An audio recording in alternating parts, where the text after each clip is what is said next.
2 days, the Austrians hung on tenaciously in the mountains and along the line of the Piave. But on the 27th, the Allies broke through the river front.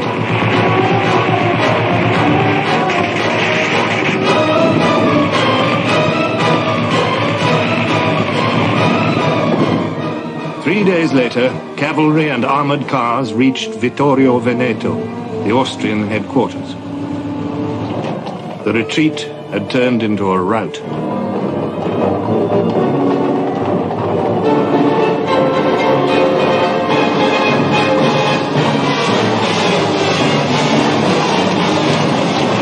Now, at last, Austrian resistance was at an end. Her dream of empire was in ruins. The imperial eagle was at the point of death.